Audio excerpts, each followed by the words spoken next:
Bonjour à tous et bienvenue dans une nouvelle vidéo Book Haul. Alors oui, on va arrêter de se voiler la face. J'avais dit que je n'achèterais plus de livres tant que ma palle n'aurait pas sérieusement descendu. Sauf que voilà, faut se rendre à l'évidence, je suis incapable d'arrêter d'acheter des livres, surtout que pour changer j'avais une grosse envie de thriller. Donc voilà, je me suis rendue chez Easy Cash et j'ai fait un méga craquage. Sans compter qu'en plus de ça, on m'a également offert un livre et ma mère m'en a passé également un autre. Ce qui fait que, voilà, je vous montre l'ampleur des dégâts. Et voilà, ça donne ça en plus dans ma palle. Alors ne vous en faites pas, je ne vais pas tout vous présenter aujourd'hui puisque je crois que j'en suis à 21 livres de plus, ce qui ferait un petit peu long pour une vidéo, donc je pense que je vais vous diviser ça en 2 voire 3 vidéos. Et puis c'est parti tout de suite. Je vais donc tout d'abord commencer par les livres qu'on m'a gentiment offerts et le premier il s'agit d'un avion sans aile de Michel Bussy aux éditions Pocket. Ce livre m'a donc été offert par ma meilleure amie pour mon anniversaire. Alors oui, je sais, mon anniversaire c'était pas hier, mais voilà, c'est comme ça entre nous, faut pas faire attention. J'avais lu de Michel Bussy Maman a tort, pour lequel j'avais eu un avis plutôt un peu mitigé, je dois le reconnaître. Donc là, je sais pas trop à quoi m'attendre. J'espère vraiment pour elle qu'il sera top. J'en ai d'ailleurs un autre qui m'attend également dans ma palle. Donc écoutez, on verra bien. En tout cas, selon elle, celui-ci est très bien. Il s'agit de l'histoire d'une petite fille qui a survécu apparemment à un crash d'avion. Sauf que voilà, suite à ça, 2 familles se disputent sa garde. Le juge tranche donc en la faveur d'une des 2 familles. On se retrouve des années plus tard puisque cette petite fille qui avait 3 mois à l'époque a aujourd'hui 18 ans. Et la question qu'elle se pose, c'est de savoir qui elle est vraiment. Il semblerait qu'un détective privé ait enquêté sur son enfance pour savoir qui elle était. Sauf que voilà, après avoir trouvé les réponses, si j'ai bien tout compris, ce détective privé se voit assassiné. Quelqu'un aurait-il envie que la vérité reste bien cachée ? C'est fort probable. Bon alors comme souvent avec Michel Bussy, c'est une bonne petite briquette qui fait presque 600 pages. Donc je suis désolée Julie, mais je crois que ça va pas être dans mes priorités, mais je te promets de le lire dès que possible. Ma mère m'a ensuite passé Tueuse en série de Paul Kennedy aux éditions Original Crime. Alors ça me fait beaucoup rire puisque à la base elle a acheté ce livre pour mon père. Il faut savoir que mon père ne lisait absolument pas de bouquins il y a encore quelques années. Et faut croire que je lui ai transmis ma passion des criminels, tueurs en série, etc. puisqu'aujourd'hui il ne lit plus que ça. C'est donc un livre qu'il a lu et que j'ai du coup récupéré. Dans ce livre, on va donc aborder des crimes commis seulement par des femmes. J'en avais déjà lu sur ce thème, que vous n'allez pas voir parce qu'il se trouve là-bas au-dessus. Il faut savoir que dans l'histoire de la criminalité, les femmes sont quand même très minoritaires. Du coup, c'est toujours très intéressant de lire sur ce sujet, puisque les 3/4 des bouquins sur les criminels parlent d'hommes. Je ne connais pas cette maison d'édition, je ne connais pas l'auteur, mais en tout cas, je suis très pressée de le lire. Apparemment, on va y dépeindre le portrait de grandes criminelles au féminin. Je ne sais pas trop quoi vous en dire plus, je vous en parlerai beaucoup mieux une fois que je l'aurai lu. Ensuite, comme je vous le disais, je suis donc retournée chez Easy Cash. Alors pas le même que la dernière fois, je suis allée à celui de Marc-en-Barœul pour ceux du Nord qui connaissent, que j'ai trouvé beaucoup mieux rangé que celui d'Anglo, mais avec un petit peu moins de choix. Donc je trouve que les deux se complètent pas mal. J'y allais à la base pour trouver un roman d'une auteure française de thriller pour le Black November qui arrive enfin dans un mois. Donc un Claire Favant ou autre chose, et sauf que je suis repartie avec tout sauf ça puisque je n'ai pas trouvé ça, mais par contre j'ai trouvé mon bonheur dans plein d'autres romans. Donc voilà, clairement j'ai fait un méga gros craquage du snip. Mais voilà, moi quand on me met plein de choix de thrillers, etc. au prix que propose Easy Cash, je ne pouvais que craquer. Alors je ne vais pas vous présenter que des thrillers aujourd'hui puisque je n'ai pas pris que ça. Et pour preuve, le premier livre que je vais vous présenter, il s'agit du journal d'Anne Frank aux éditions Le Livre de Poche. Alors oui, shame on me, je n'ai jamais lu le journal d'Anne Frank, mais ça fait de nombreuses années que ça me titille, que voilà, j'arrête pas de dire qu'il faut absolument que je le lise. Donc là, à 2,99 € en parfait état, je ne pouvais que le prendre. C'est donc chose faite, je pense que je vais les lire très rapidement, surtout qu'il n'est pas très gros et qu'il est... Non, bah je croyais qu'il était aéré, mais en fait, non. Enfin bref, tout ça pour vous dire que voilà, ce livre me fait très envie depuis très longtemps, donc je vais essayer de ne pas le faire traîner trop longtemps dans ma palle. Ai-je besoin de vous faire un résumé?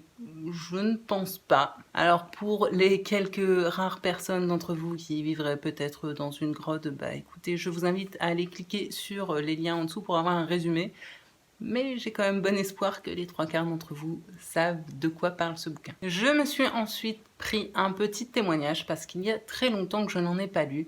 J'ai donc acheté Ne dis rien à maman de Sarah Preston aux éditions Archipoche. Alors pour vous la faire courte, cette histoire c'est le récit d'une jeune fille qui est aujourd'hui adulte mais qui a durant son enfance été abusée par un ami de la famille ainsi que par son père. Je vous avoue que le sujet est pas ce qu'il y a de plus réjouissant. Je pense que ça ne plaira pas à tout le monde. Clairement, je peux comprendre que ça rebute certains et certaines d'entre vous. Mais voilà, moi les témoignages, j'aime ça. Je sais déjà qu'il va falloir que je m'accroche en lisant celui-là parce que même s'il est tout petit, je pense que le contenu est assez... remuant. Clairement, pour l'instant, c'est pas dans mes priorités. Après, comme il est vraiment tout petit, je pense que je vais me le caser entre deux lectures légères. Pourquoi pas d'ailleurs entre deux lectures du Pumpkin Autumn Challenge, puisque ce sont des lectures, voilà, fantasy, fantastique, assez, en général assez fun. Donc voilà, histoire de me plomber un petit peu le cerveau entre deux, ça peut être pas mal. J'ai ensuite acheté Odette tout le monde et autres histoires d'Éric Emmanuel Schmitt aux éditions Le Livre de Poche. Alors clairement, si j'ai craqué sur ce livre, c'est juste à cause du nom de l'auteur. J'ai lu énormément de Éric Emmanuel Schmitt. En général, ce sont des livres que j'aime beaucoup. Pareil, vous n'allez pas les voir parce qu'ils sont là en dessous, mais j'en ai quand même déjà pas mal dans ma bibliothèque. Et celui-ci, je ne l'avais jamais lu. Il est tout petit, il était à 99 centimes. Voilà. J'allais pas me priver. Alors clairement, j'étais pas partie du tout pour acheter du Schmitt, mais en le voyant, je me suis dit pourquoi pas, après tout, ça me permettra d'en avoir un autre de lui lu dans ma bibliothèque. Alors, je ne lis pas la 4e de couverture, là encore, si vous voulez un résumé, je vous invite à aller en barre d'infos, parce qu'il est très très court et que j'ai clairement peur de me faire spoiler. Et puis en général, les Schmitt, je vous avoue que je ne lis pas les synopsis à l'arrière, puisque j'aime plonger dedans sans rien en savoir. Je sais que ce livre a été adapté au cinéma, je n'ai pas vu non plus le film, mais je me dis pourquoi pas lire ce petit bouquin et puis ensuite me mater le film. Ça peut être chouette. Si vous l'avez lu, n'hésitez pas à me dire ce que vous en avez pensé par rapport à ces autres bouquins, s'il est mieux, s'il est différent, s'il est moins bien, bref. Vous voyez un peu le délire, voilà, sans spoil s'il vous plaît, mais n'hésitez pas à me donner votre avis. Ça me poussera peut-être à le sortir un petit peu plus vite de ma palle. Je me suis ensuite pris La vie est facile, ne t'inquiète pas, d'Agnès Martin-Lugan aux éditions Pocket. Alors si vous suivez un petit peu cette chaîne, j'avais lu Les gens heureux lisent et boivent du café de cette même auteure il y a quelques mois, si j'ai bon souvenir. Ça avait été une lecture voilà, agréable, même s'il y avait des choses qui m'avaient clairement dérangé dans ce récit. Et ce livre en fait c'est tout simplement la suite. On y retrouve donc de nouveau Diane qui est revenue à Paris, qui s'occupe de son café avec son meilleur ami Félix et qui va rencontrer de nouveau un homme qui apparemment va un petit peu chambouler sa vie et surtout ses certitudes. Alors moi clairement la romance, vous devez le savoir, c'est pas franchement ce qui m'attire le plus. Ça a même plutôt tendance en général à me rebuter. Mais voilà, dans le premier opus, donc Les gens heureux lisent et boivent du café, j'avais beaucoup aimé la relation que Diane entretenait avec Félix, son meilleur ami. C'est vraiment pour moi ce qui avait sauvé le bouquin. Donc j'espère retrouver ça dans celui-ci. Après je me dis même si c'est pas une lecture voilà, qui va me transporter de dingue, ça reste voilà, du petit livre très court qui se lit très vite et qui sort du coup très rapidement de ma palle. Donc écoutez, je me suis dit pourquoi pas, surtout qu'il était à 1,50 €, alors j'allais pas me priver. Et juste à côté il y avait Entre mes mains le bonheur se faufile de toujours Agnès Martin-Lugan, toujours aux éditions Pocket. Ce livre, quant à lui, est un one-shot de cet auteur. On va y suivre une jeune femme qui se trouve pas vraiment très bien dans ses baskets apparemment. Elle est enfermée dans un mariage qui ne lui correspond pas, avec un boulot chiant à mourir. Voilà, clairement, elle n'est pas heureuse du tout dans sa vie et il semblerait qu'elle découvre quelque chose à propos de ses parents qui remettent un petit peu en question voilà, tous les choix qu'elle a pu faire. Et du coup, un matin, elle se réveille en voulant tout balayer d'un coup de main et tout recommencer comme elle aurait souhaité le faire à l'époque. En gros, c'est l'histoire d'une femme qui pète un câble et qui décide de tout changer dans sa vie. En tout cas, c'est ce que j'en ai compris. Là encore, comme tous les Agnès Martin-Lugan, c'est un tout petit livre qui va se lire très vite, qui coûtait également 3 francs 6 sous. Alors je me suis dit, bah, quitte à en prendre un, autant en prendre deux. On n'est plus à ça près. Et enfin, le dernier livre de cette vidéo, c'est celui qui m'a clairement coûté le plus cher. C'est d'ailleurs le seul grand format que j'ai acheté.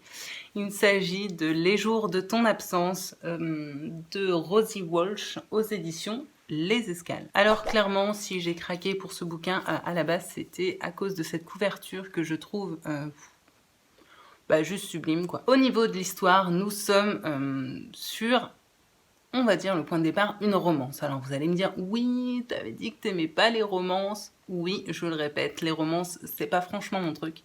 Sauf que dans celui-là, il me semblerait qu'il y a une part de mystère, voire un petit peu thriller, et ça peut clairement me plaire. Dans ce livre, on suit donc deux personnes, Iris et Eddie, qui se sont un jour rencontrés. Voilà, c'est le coup de foudre, c'est l'amour fou, tout se passe très bien.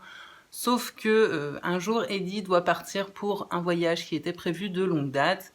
Pas de souci, mec, va faire ton voyage. De toute façon, on sait qu'on se retrouvera très vite et qu'on reprendra notre petite histoire là où on l'a laissée. Oui, sauf que voilà, Eddie part pour son voyage et Iris, au bout de quelques jours, s'inquiète puisqu'elle n'a toujours pas de nouvelles, ce qui n'est absolument pas normal. Le temps passe, ses amis lui disent de passer à autre chose, qu'en gros, ça devait être un gros mufle qui s'est barré sans rien dire.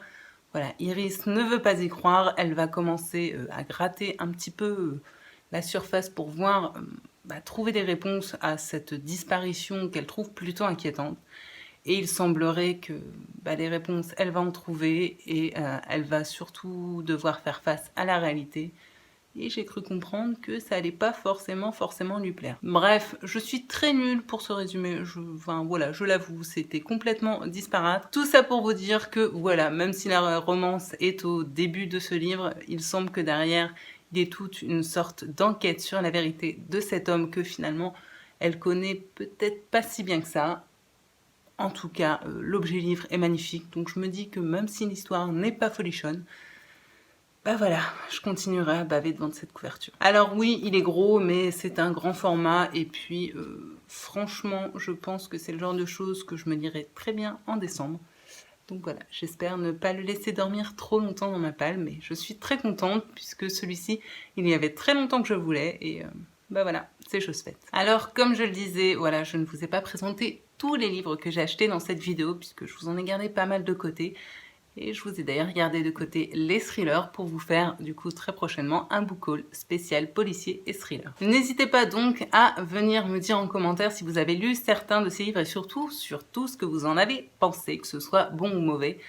Voilà, moi ça me permettra de faire un tri et peut-être de hiérarchiser un petit peu mes lectures. En tout cas, sachez que même si ma palle déborde, clairement j'ai décidé que je m'en battais les cacahuètes et je suis ressortie plutôt très contente d'avoir acheté tous ces nouveaux livres qui me faisaient très envie depuis très longtemps. N'hésitez pas à me dire également si vous aussi vous avez fait des craquages en ce mois de septembre, même si cette vidéo sortira en octobre. Bref, vous avez compris. Comme d'habitude, si vous avez aimé cette vidéo, n'oubliez pas de mettre des jolis pouces levés. Moi, ça me booste carrément et voilà, je suis très heureuse de voir que le nombre de petits pouces sur les vidéos ne cesse d'augmenter. Ça me laisse à penser que le contenu que je vous propose vous intéresse.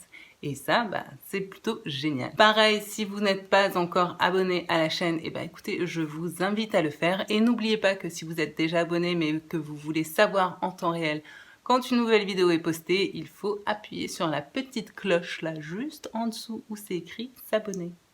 Je dis ça, je dis rien. Dernière petite chose avant de clore cette vidéo, il y a de grandes chances que je me rende pour la première fois aux Aliénales qui auront lieu ce week-end.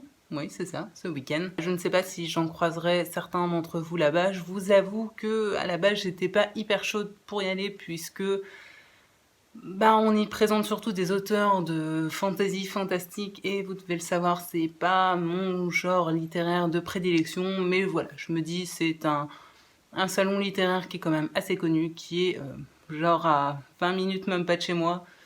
Donc ce serait quand même con de pas aller y faire un tour. Donc voilà, n'hésitez pas à me dire si vous aussi vous vous y rendez. Comme vous le voyez, ma palle explose donc plus que de raison.